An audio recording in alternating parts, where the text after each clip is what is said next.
long form, which scares the bejesus out of 90% of the people that you're going to want to gather information from. This happens within under 3 or 4 seconds. You get the information and it's done.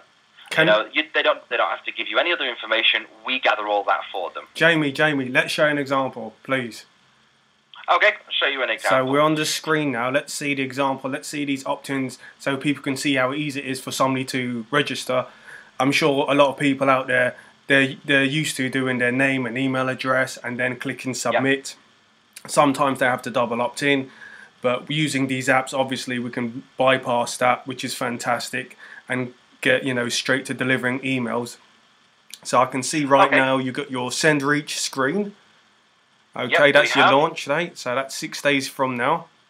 Launch day, that's next Monday, the 22nd, and it's creeping up quickly. It is. Okay, let's head on over. So this is your operational dashboard. Once you log in, so we can see people that are in the list, we can see how many subscribers we've had, and just a quick overview of clicks and opens over the past 14 days. Right. So if we jump over to email lists, we can see that I've got a couple in here. The one that we're going to work with today is SendReachReview.com, and as you can see, there's currently nobody subscribed. That is a fantastic review website. I've got to tell you about that, Jamie. That is brilliant. And they're offering a fantastic bonus that only somebody who's been a beta tester for the last 6 months can share with people. But proceed. Okay, so what we're going to do is just create this list. So it's brand new. All we did was we created a list, gave it a name, and told it where to redirect once we've done. Yeah. So what I'm going to do now is I'm going to go and have a quick look at the information that is then auto-generated for this list. I'm not going to go into too much detail about this top part here. Yeah. Obviously, those that are watching, this video, they'll be able to pause and stuff and say, "Oh, what did that do?" And have a little play around from there. What we're interested in are our entry points down here. Yeah. So straight off the bat, you've got your direct Facebook links. That could be an Ahrefs link on your site. You could nest it behind an image, whatever you want to do.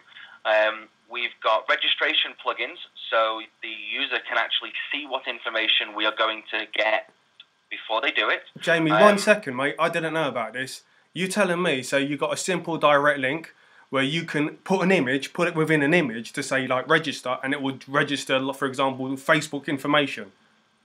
Correct. Right. So let's do a quick example of that one. Okay, fantastic. So copy this. Okay, so we're going to open up a new tab, and all I'm going to do is I'm going to paste that link straight in. Cool. What it's going to do is it's going to redirect me to Facebook with the SendReach application page, which basically says, do you approve this? Now, you can choose to use our corporate account, or you can also link your own personal Facebook app to it. So it could be designated as, Joe Blogg's shoe store, Gotcha. Or it could be, HMV or Tesco or Walmart, depending on who the client is. So for example, we've got one of our clients is the marketing company that handles all of the internet marketing for the state of Georgia in the United States. Right. So on there it says the state of Georgia, the United States, and it's got the logo, the image, right, the flag representation for the state of Georgia. It still goes through SendReach. It's just their own personal. Right. Okay. So in other words, they can increase brand awareness by having their own APR on there. Fantastic. So, and that's very simple. You don't have to be Facebook marketing or developer who deals with it. It takes 2 or 3 minutes. My father's 76 years old. I showed it him. It takes him 2 or 3 minutes, and he does them all day, every day now. So it is very user friendly. Right. So after clicking the link, we're presented with this Facebook page, and all we have to do is click on the OK button. Now, what's happening in the background is the authorization is being requested, approved, and sent back to the SendReach platform. Yeah. And all of your demographic data is now being downloaded.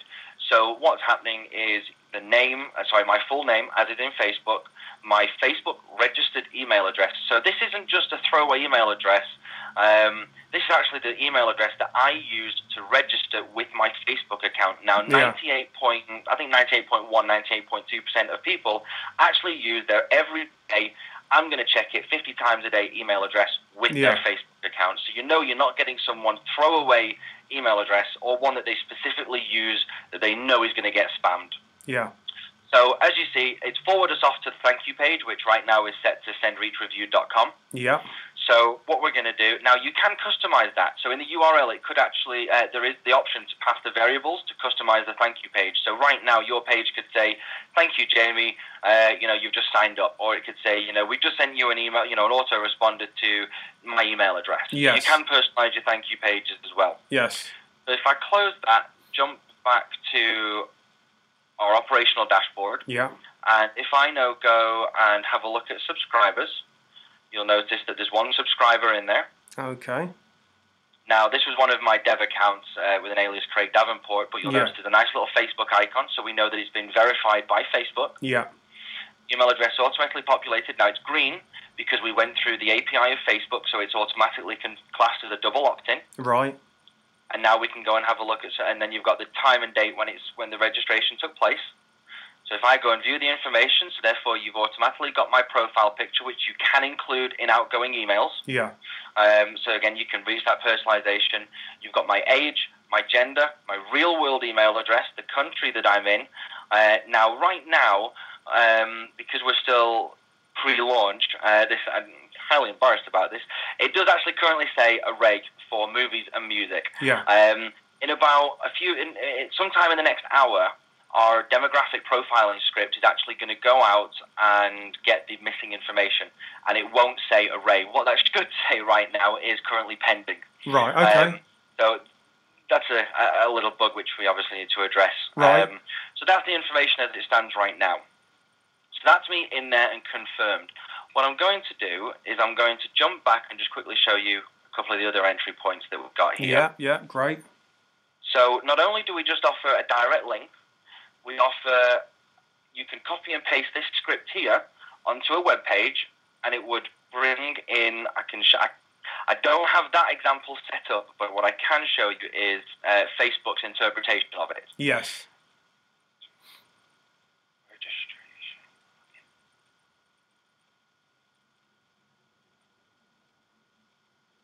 So what it would present on the page is something like this here. So it pre-populates the form for you, and you can see that the information that you as a user would get from your subscriber would be their name and their photo, their date of birth, their gender, location, and their email address. Yeah. By simply clicking on register. Now, unfortunately, Facebook's site doesn't actually go anywhere, but that has now registered me, which in this instance would be SendReach. Yes. So it's just another way in the opposite. So it's a half and half, really. You still see a traditional opt-in form, but it's pre-dated Facebook. Yeah, I mean, I have seen, to be honest, on your site when I've used the Facebook registration, that's my favourite one. But it does look a lot tidier than it shows you on Facebook for some reason. I don't know why the length is long on Facebook, but it's nice, and I guess it's the iframe that's doing it, or no, we just streamlined the code. We took the Facebook API and trimmed it down quite a lot, and just took out a lot of stuff that isn't needed. Yeah. Not only by them in general, but by us, and an extension our users. One thing we also do is we also generate there's also some pre-designed buttons. Cool. We took about 400 or 500 different types of Facebook entry buttons and tested them in real-world tests, and came up with the ones that performed the best. So all these are simple images with your direct link behind them. Right. We just give you a way to copy and paste them, get going straight away, and these are the ones that converted the best for Facebook. We've also got an automatic QR code generator. Yeah. Who would use a QR code? Because I'm thinking, like, with a QR code, would that be maybe good for, like, you're selling something on a newspaper or something like that, and then, let's say you're looking at it, you've got your iPhone. Anything that you're doing offline, you would use a QR code for. Right. So one of the examples is I'm wearing one of our SendReach T-shirts. Chuck went out to California last week, and he had a whopping code on the back.